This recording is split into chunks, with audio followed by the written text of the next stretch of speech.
Hello, everyone. Welcome to FinanceOlogy 101. Class is now in session.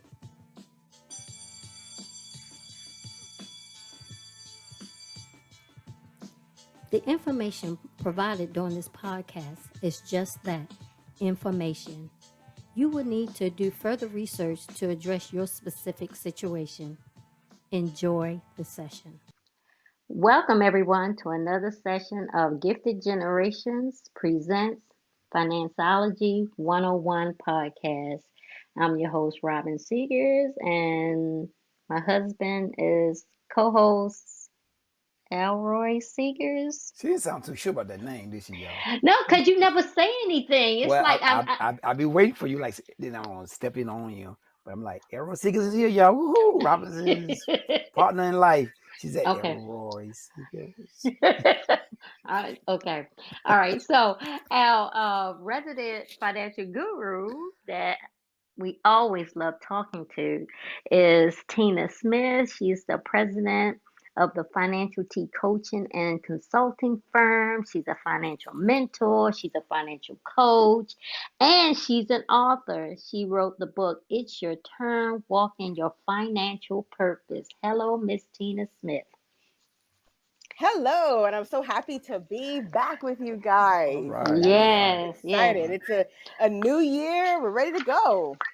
Yes, Yes.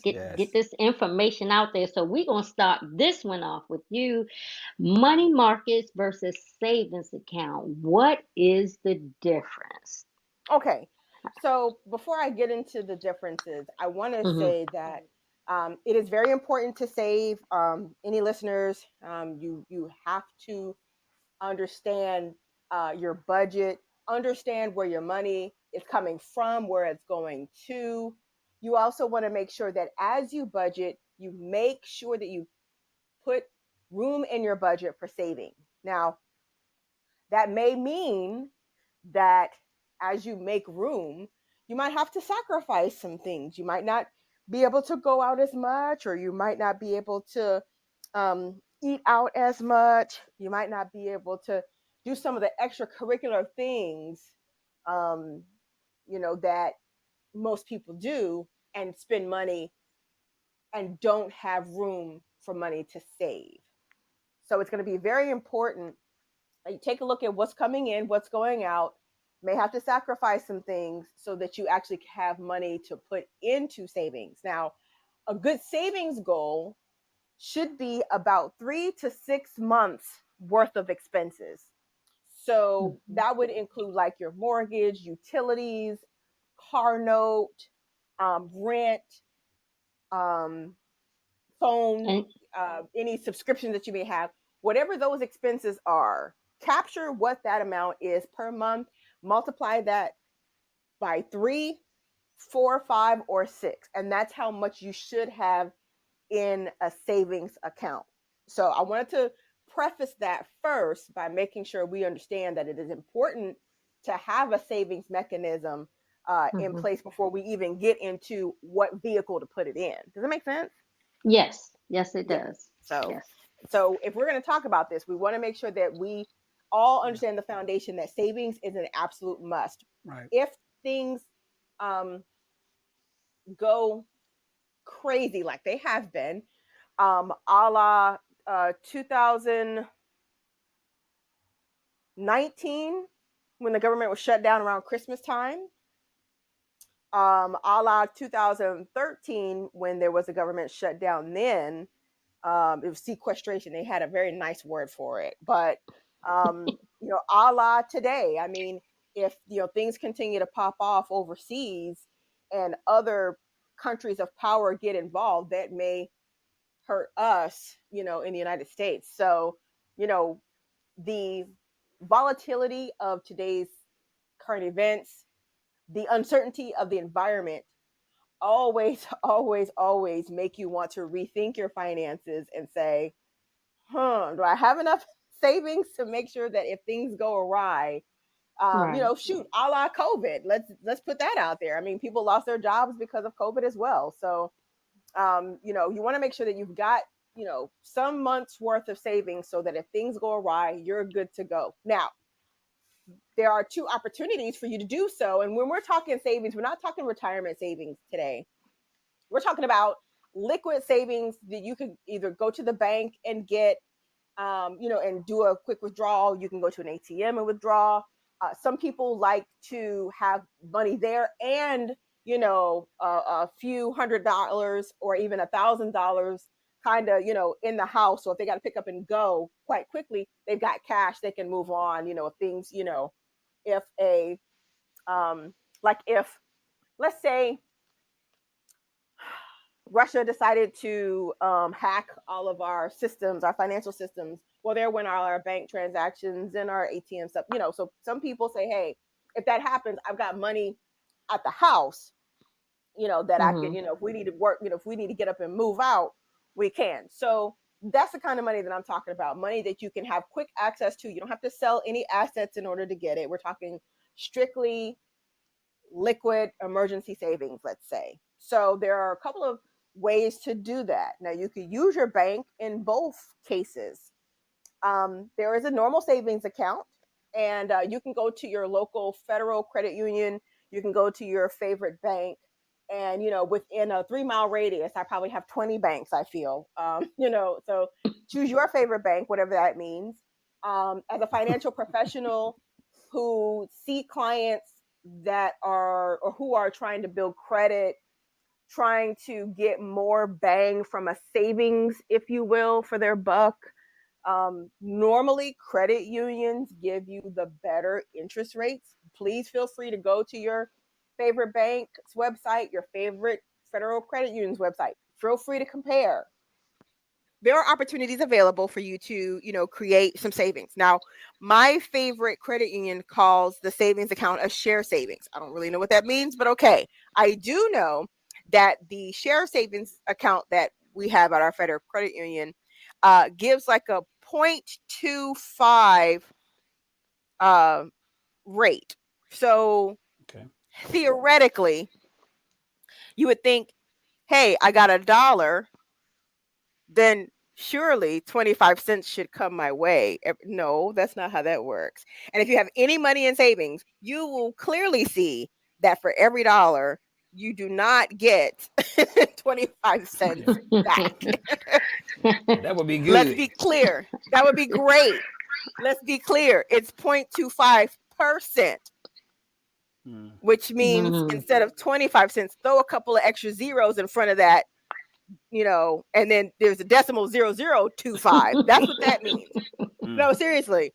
So, so think about how many cents or portions of cents, if that is, for $1. So it's not a whole lot. So for those who say there's a light bulb coming in somebody's mind right now, that's why I got this $5,000 and I only see like 13 cents come back to me, because you're not seeing a whole lot. You're expecting, dollars and dollars. Right. And you're just not going to get that in a savings account. And that's okay. The key is that you have that money there. It's not being touched. And when I say emergency savings, that means if you have to, fly home because a loved one is sick, or you have to put a copay for an unexpected hospital visit, or, flat tires happen. And, back when I bought my first car in 1995 and I could get 4 tires for a Toyota Corolla for $100, those days are long gone. So you might be spending $100 per tire these days. Easily. So yeah, and I know for my car, I think per tire for me, it's like 220, 250. Woo. So I mean, these are not cheap tires. Wow. You can't just throw some tires on some of these vehicles. You're So, right. but just be aware. And I do recognize that there may be some financial, and I probably get in trouble here, but on the I don't care today. There are some financial entertainers that may tell you that $1,000 in emergency savings is enough. Let me be the first to tell you that it is not. Because again, in the days where you could buy 4 tires for $100, and those days are gone. And again, I said 1995. This is not 1995. It's 2022. where 4 tires could easily cost you $400 or $500. That's half the $1,000 right there. And heaven forbid, you know, there's an actual mechanical problem with your car, it's gone, you know, just like that. So I'll be the first to tell you that $1,000 is not enough unless you've got other monies coming in on a regular basis, or you've got money in different accounts. So like we have like 4 different savings accounts. We've got a vacations fund, we got a, you know, this fund, we got that fund. We've got like 4 or 5 different funds. And, you know, so there's money kind of floating in those all the time. Now we do have one savings fund that has $1,000 in it, you know, and that's kind of break glass. We need something right now, but we've got other dollars in other accounts, you know, that's well over 1,000. So again, I just want to make sure that you understand that $1,000 by itself is not enough. And I also want to preface that by saying we didn't say, and I know you guys can co-sign here, we didn't say the $1,000 and then backup is your credit card. No, that's not what is being said here. What's being said here is you have, you know, actual liquid dollars to do what you need to do. Anyway, Okay.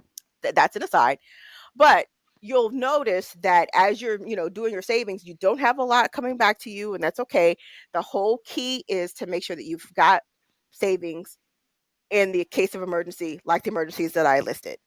Please note that I did not list an emergency that said, oh, my friends are going on this Vegas trip this weekend. That's not an emergency. Emergency. That's a That getaway is emergency. not an emergency.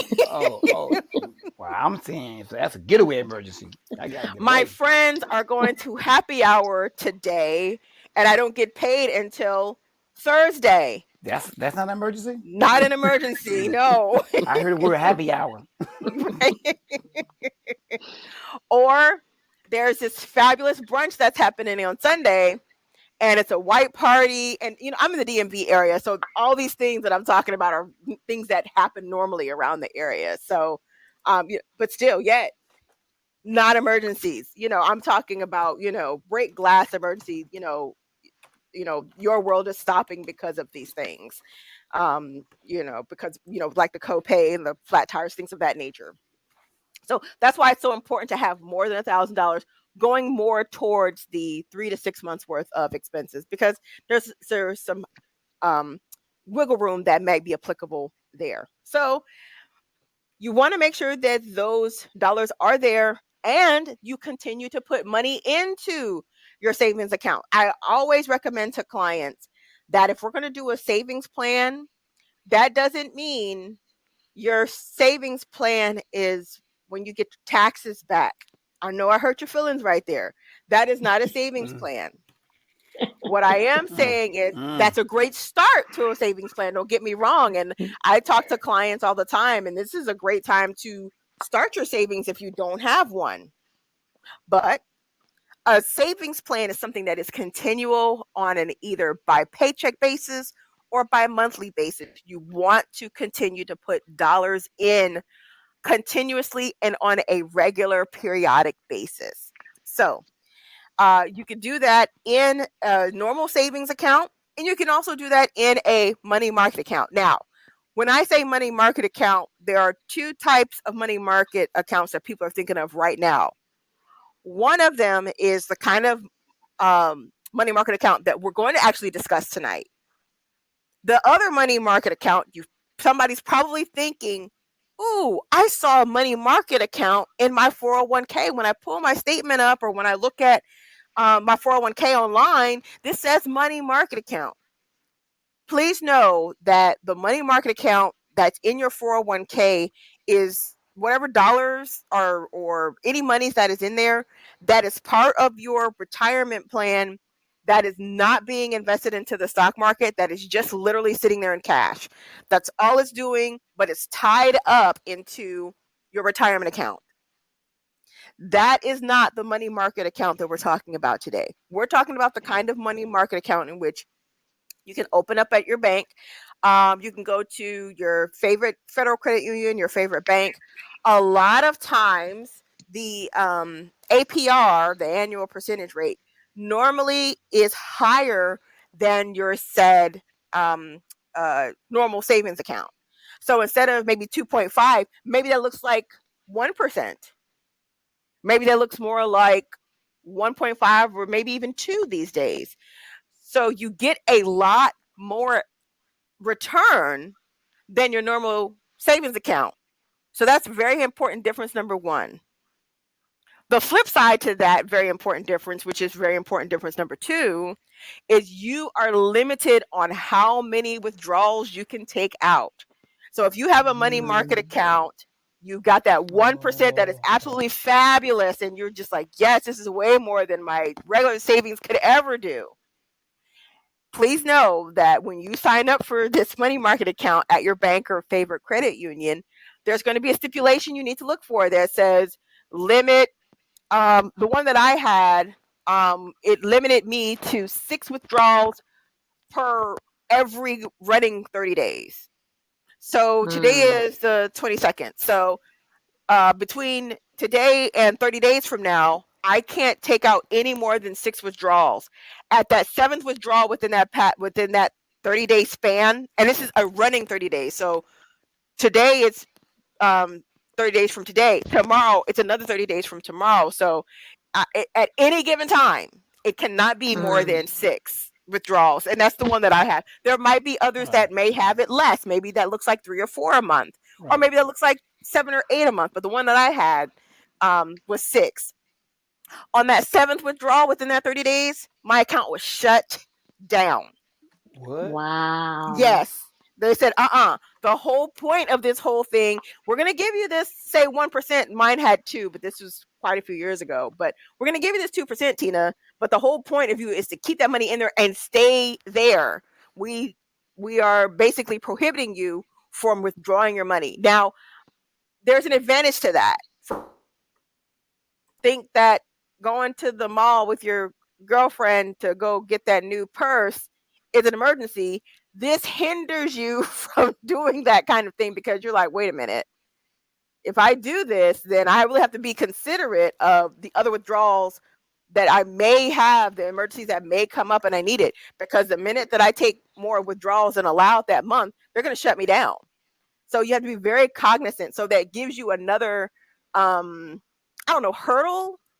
or speed bump, if you will, to say, wait, hold on, let me think about this, because if I do this, then I'm limiting myself even more. They've already limited me to how many withdrawals that I could take out. So if I do this, then I'm limited even further, if that makes sense. So that is a very important difference, but it has an advantage if you struggle with, taking your money out at will. Whether a savings account, a normal savings account, you can do whatever you want. You can take out as much as you want, put in as much as you want, and nobody's looking over your shoulder per se. There's no parameters that's keeping you from withdrawing and putting money back in. But with a money market account, I mean, yeah, you have to be very, very careful about that. And that is not just like withdrawals, even like a bank transfer, that is considered a withdrawal. So if you're like, oh, I'm just going to transfer X, Y, and Z, nope, that is still a withdrawal. Any money coming out. So after time number 6, within a running 30 days, you're done. So, but again, that's an advantage. It's a tough parameter, but one that is really helpful if your whole point is to make sure that you save the money and don't touch it. But I think it's a good thing, if that's your struggle. Does that make sense, guys? Yeah. So a Yes. question. So if you say I'm saving for something for the that's gonna happen in 2 years, Hmm. and I start taking the money out because it's a process, they will shut my account down after whatever I meet that parameter and I go over it. They will shut the account down because say I'm doing a project and it's going to take me to get money out on more than they allow me to. Right. They would just shut me down, Yes. even though I've been saving for a while. Yes. Wow. Yes. That's exactly what happens. And So then you're but never. that's the whole point. So when you sign up for it, going in. Now you can't take any more than, these number of times per every 30 days. Is money market like a mutual fund almost? Not at all. That's why I was saying we have to draw the line of differences between a money market account at your bank and what you may have seen like in Okay. your investment account or in your 401k. Okay. Not the same at all. So let me say this, even though, like, take for instance, what I do for my clients, I'm an investment broker, as you guys know, and I invest money for, mutual funds and ETFs for my clients. And clients will send money into their, let's say it's their IRA.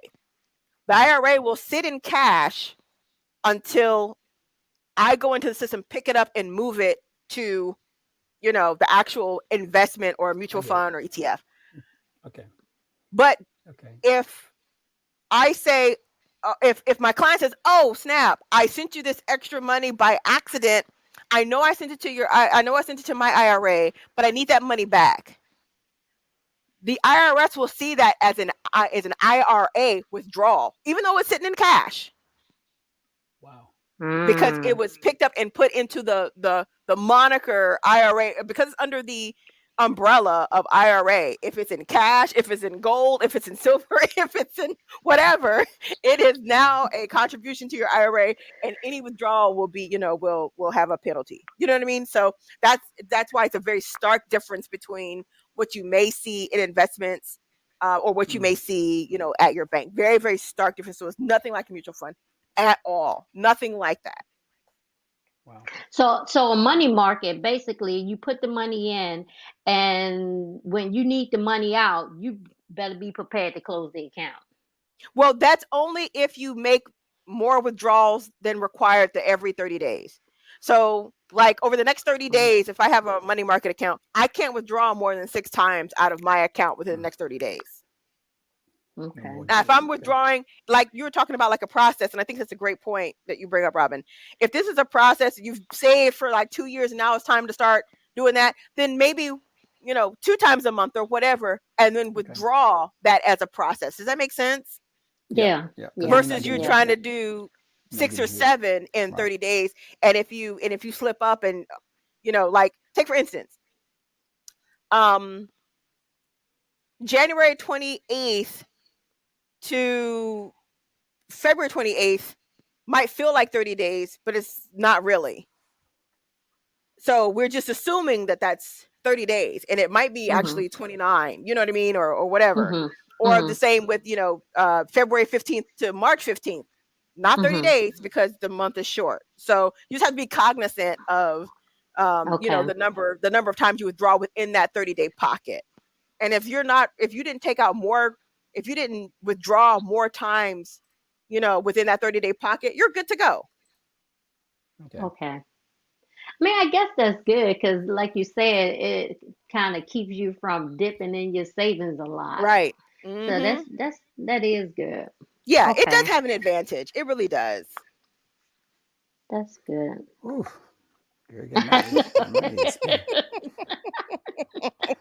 You didn't think it was gonna be that deep, huh? Look, this is one of the ones I'm like, I think I'm just gonna call Tina. Get the real Tina. Let me stick to building budget. And I'm here for you guys. Anything beyond that, Tina. Look, you ain't gotta explain to me how it works. Just tell me where it's gonna work for me. It's like saying, I don't care how a car works. I just care that I can put the key in and it just moves. Right. You just want to be able to go. And that's how I feel about a phone. Look, I'll go to my phone provider and they'll be like, "Oh, you can do this, you can do that." Look, all I need is to get online, text, make a phone call. I'm done. What's the cheapest based on that? If you can give me that, I don't care about this camera. I don't care about none of that. That's funny. That is funny. Yeah, I just need to get online, text, call. That's it. Yeah, I don't need any of these other neat little features that I'm probably not going to use anyway because I have no idea what you're talking about. Yeah. Just give me the cheapest phone you got that can do those 3 things. Once I can do those 3 things, I'm good to go. Well, I know who I'm calling. So it's the money market is for really serious people. Yeah, I would say that. I would say individuals who are very already disciplined, folks who are, they're very staunch on their savings goal. So let's say that let's say, like for us, every time we come back off a cruise, we, after the first week of us, being in total distraught that we're no longer on the cruise, and I actually got to wash clothes, and somebody got to cook, and somebody's got to make up the bed. Have you guys been on a cruise before? Yeah. Yes. Yeah. Okay, I've so then been there, how so you get I know the so feeling. Yeah. spoiled on the cruise, Yeah. right? Yeah. I mean, so we're walking out, and the guy goes, "Okay, so you guys going to dinner?" We're like, "Yeah, we're going to dinner." He's like, "Okay, take your time, have a good time." And if we come back early, he's like, "Oh my goodness, I didn't get to your room." Nope, we're just coming back to get something. We come right out, and then when we come back for the night, our bed's turned down. We might have the little towel in a cute heart or something like that. Yeah. The next day's itinerary is already laid out for you. You're like, yay! And then you come home and you're like, I gotta look at this dang on calendar. What am I supposed to be doing tomorrow? I don't even know. Who's gonna turn my bed down tonight? Right? Because I'm not doing it. Ooh, Lord Jesus. Anyway, so after we're totally distraught from the fact that we're no longer on somebody's cruise, so like it takes us like 7 days to be like, okay, we really have to do this. 7 days. Woo! Yeah, it takes us a hot minute to be like, okay. Anyway, back to reality. So it takes us 7 days to figure it out. Like we're really back. Okay. So anyway, I say that to say that once we get over the fact that we're not on the cruise, we start saving for the next one. So we'll put money aside now, because we'd normally take a cruise maybe every other year. I think my husband might want to take a break, so maybe we're going to do maybe every 3 years or so, which is fine. But the bottom line is, cruises, I don't care what cruise line you go on, it's not $100 to go on a cruise, no matter how many days you're gone or whatever. You're going to pay money to go on a cruise. So, and it's not an inexpensive trip, because we normally do 7+ days. So it's not an inexpensive trip. So we do try to start, putting money to the side, almost immediately, because we know we're going to go do it again. So we try to put a little money on the side. So, so maybe we go in 2000, maybe we go back in 2025. We've been saving since 2022. I get you. Right. Okay. So for like, if that's our goal, then that's money we're going to put in our money market, because that's going to give us more APR than our normal savings, if you will. And that's money we're not taking out. Right. Because this is strictly for our next cruise, period. Okay. So yes, it is for more serious, disciplined individuals who want to, they have their goal in sight no matter what. Okay. Well, all right. I like that. I do like that. Get more return on your money. Mm-hmm. For those who like saying they're gonna rob Peter to pay Paul and draw the 7-8 times, this may not be for you. The key word she was saying. It's not. Just do a normal savings account. Or shoot, if that's the case, do a checking account. Yeah. You have discipline.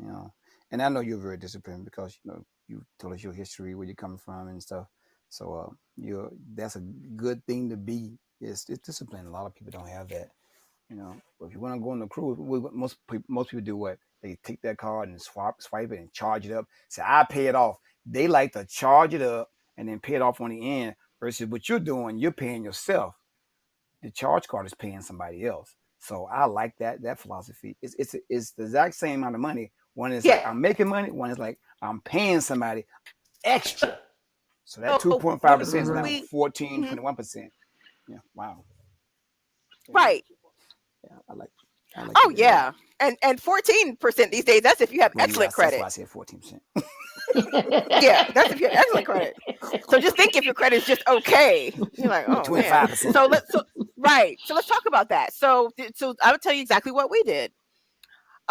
So we saved the money, like I talked about. And so we knew 2019 was our last cruise. We knew we were going to go back in 2021, but obviously that didn't happen for obvious reasons. So we knew that the cruise was coming. And plus, we decided maybe, I want to be fair here, let's say May of 2021, that we were going to take the cruise that we just got off of. So we knew the date and everything, because the calendar had came out for the school year. So we knew when spring break was going to be and everything. So we planned that months in advance. So we saved the money. And yes, I absolutely did use my credit card to pay for this cruise.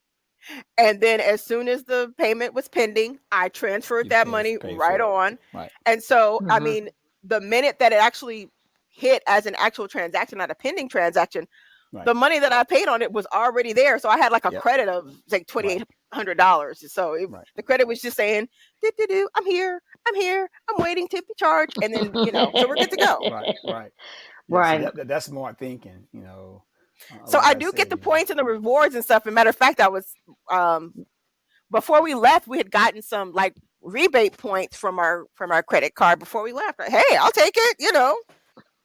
Oh It's a wow. nice little surprise to have a little bit extra money on the. That's another soda or another race around the little racetrack because they had speed racing on our boat. So we were able to do that with Wow. our son. Or Oh. yeah, it was really cool. Or they had different arcades and stuff. Wow. Wow. So yeah, Okay. so I mean, so yes, I absolutely did use my credit card, but I transferred that money, immediately. Right. So Yeah. that's It how was you there want to do it. already. That's how you Yeah. leverage your credit card versus, Right. you're trying to pay it off, and let's say your cruise cost $3,000. By the time you finally pay it off, it really may have cost you four. Right. Mm-hmm.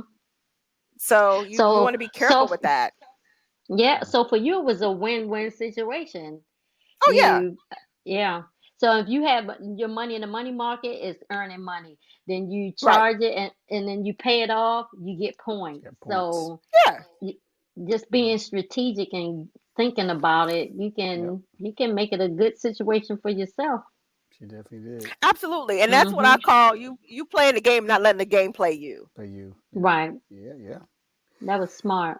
Woo. Real This is a smart. lot today, girl. Look, this is a lot. I'm gonna go downstairs and lay down on the pillow tonight.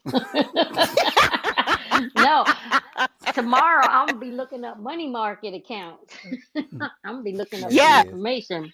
and Mm-hmm. also let me add this in there too. Some money market accounts you do have to have a minimum deposit. So Okay. Okay. like I've seen some money market accounts you can't even sign up unless you got 100, 500, or whatever dollars. Oh, okay. Don't even Okay. look our Okay. way. That's kind of what the banks are Okay. saying. Don't even look at us if you don't have this already. So Okay. so just like you, to your point, Robin, you were talking about how this is for serious savers. They Mm-hmm. are looking for serious savers. They want people who are gonna, have their money in the fight for the long haul, because a lot of them require you to have money up front. You can't normally join a money market with, a $5 Yeah. deposit. That normally Right. does not Right. happen. So, a lot of times, if especially if you want the good interest rates, you're gonna have to come with a lump sum deposit to even open the account. So just be mindful of that. And if that's not your thing and you want to start very small, there might be some banks or some federal credit unions that allow you to start off maybe with $50. Or I'm trying to think, have I seen one as low as 25? I think I've seen one, literally one that started Mm. Wow. as low as 25. But normally, you have to come with, 50 or better to start. And if you Okay. want some of the higher percentages, and your bank or federal credit union's website will basically have a chart laid out. If you put this much in, this is the interest rate that you can expect. But please know, normally the lower the amount that you put in, the lower the interest rate. So if Okay. you want the good interest rates, you might have to come with 3 or Mm. 4 digits. There might be a Okay. comma in there in order for you to get some of that good interest rate. But again, not a disadvantage. It's an advantage if Yes, that's it your thing. is. If you've already got that kind of money, want to make your money work a little bit harder for you than you working harder for it. Absolutely, it's a great investment as long as you're willing to not, as long as you're Yeah. willing to deal with the Time. parameters. If you can Yeah. deal with the parameters, then you're good. Yeah. The time. Yep. I Whew. like that. Yeah. Me too. I Me like too. that. Give people options, Yeah, and to grow their money. To grow their money. So I like true that. story. Okay. Mm. Well, Is there I hope anything that else helped, you think? guys. Oh, this is very Yeah. helpful. Oh yeah. Oh, it would. It. I didn't understand it, but now I understand it better. So yeah, Mm. I'll And be if you don't looking it up understand it, tomorrow. we're gonna hit replay tomorrow. If you don't understand, we'll just hit replay tomorrow. Rewind Wednesday may be a money market for the next 4 weeks.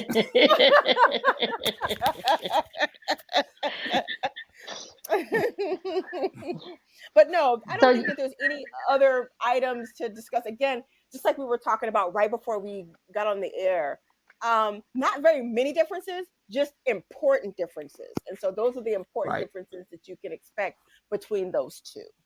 Right. Okay. Okay. So thank you once again for all your wisdom and Absolutely. knowledge. Yeah, I'm here for 'Cause you guys, and I really appreciate you guys continuing to ask me to come on and share my little nugget and everything. I'm really, really excited. Every time it's time for me to come on with you guys, I just get really amped, and I'm really just ready to share my knowledge. Well, that last one, the nugget, it was a boulder.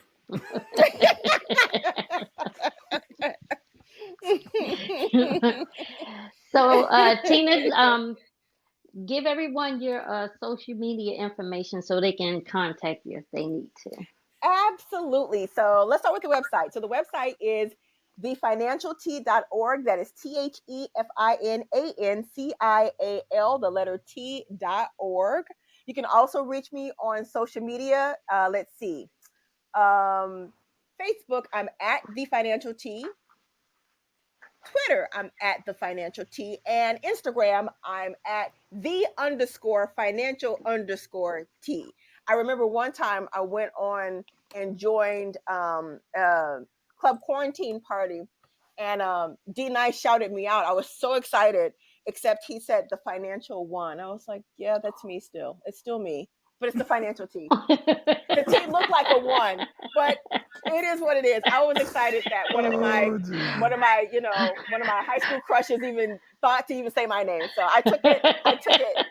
And I was like, yeah. So I told my husband, I was like, he shouted me out. He was like, no, he really did. I'm like, he did. He did. He really did.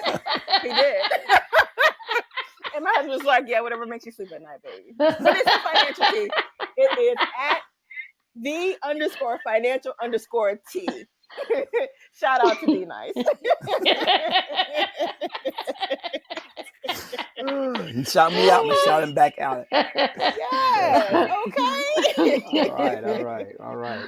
Well, our information for Gifted Generations, we also have a website, and that is Gifted Generations, and that's -llc.com. And we always say, don't forget that dash, because it's important. If you get that dash, you're Yes. going to get our website. It'll be somebody else's website. And I don't know what you're going to pull up, but it won't be ours. Facebook is Gifted Gen LLC.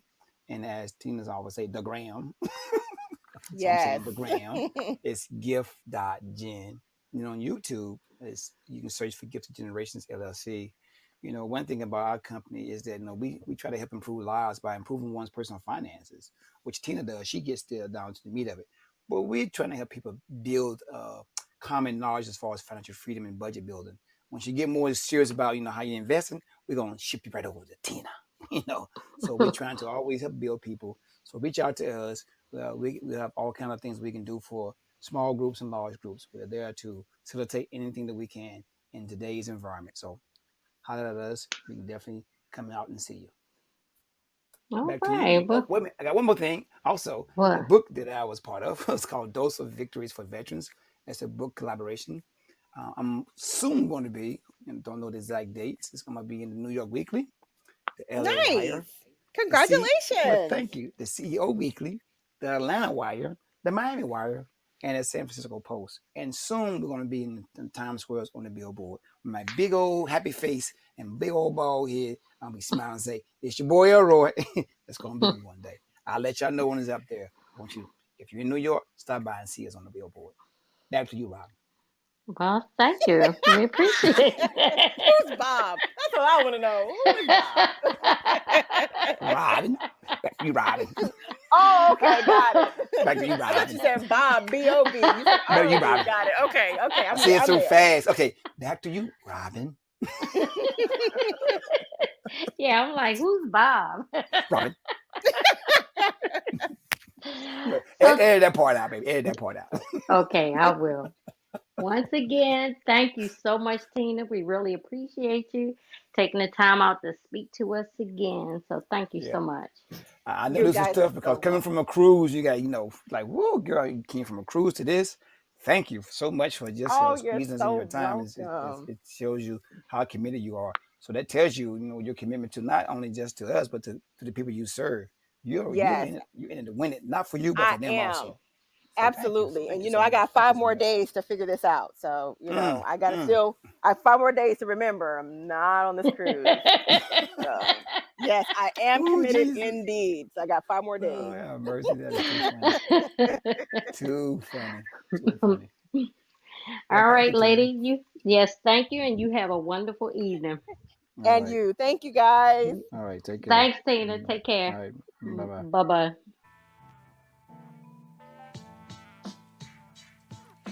Well, thank you for tuning in to our podcast, FinanceOlogy 101. I hope you enjoyed this session and the information provided will assist you on your financial journey. Until next time, be financially engaged.